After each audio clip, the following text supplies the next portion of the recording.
Right, thank you very much, ladies and gentlemen. I've returned to Trafalgar Square.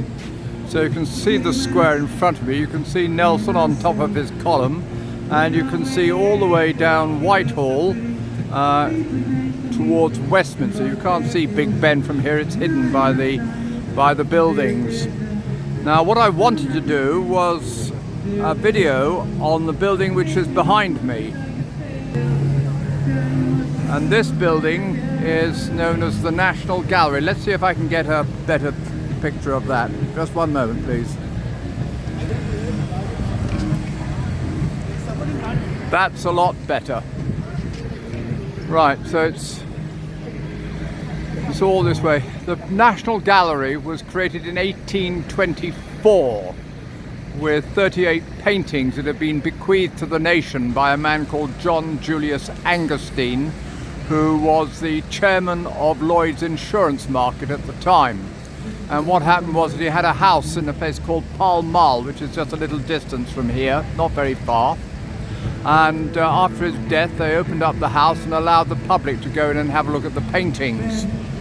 And later on, 1832, they started work on this building, and it was completed in 1839. And ever after that, they've been accumulating more and more paintings from different nations in Europe.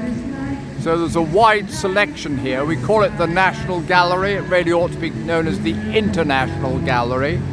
There are English paintings here, but of course, as you might expect, there are many more paintings of the Italian and Dutch tradition, as well as the French and Spanish. So it's a truly international place.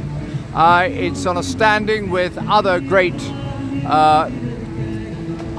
painting galleries, art galleries around the world, like the Louvre and the Uffizi.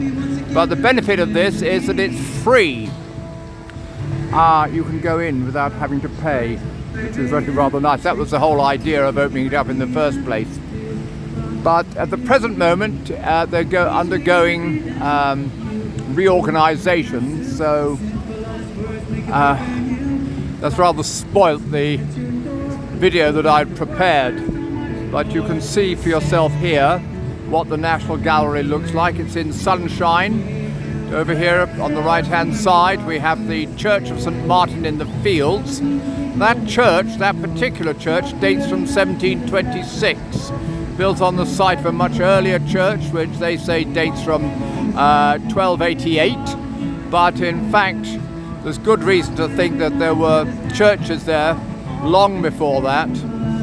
The reason because when they started the excavation they discovered burial remains which dated from the 5th and 6th centuries, and that's just the time when England was being converted to Christianity, and that may have been a pagan burial ground, but it's quite possible that a church was built on the site of the pagan burial ground. So let's just have a closer look. I'm going to talk about the Church of St. Martin's a bit later on. Oh, this is a performance space, by the way, ladies and gentlemen. People come here to perform. You sometimes get living statues. Not so much today. It's only the 27th of February, so not many people here.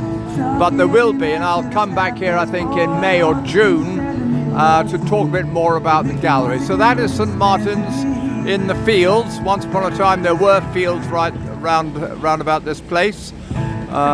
No longer, obviously, because we're right in the centre of a city. And you can see over the portico being held up by the 6 columns, there is the royal coat of arms, indicating that this is the parish church of Buckingham Palace. So, there we have it, ladies and gentlemen. Not a great deal I can talk about at any great length, but I hope to do so in some months' time. And in the meantime, what I will do is persevere by taking you down Whitehall towards Parliament and Big Ben, and I'll be talking about that in the next video. Thank you very much.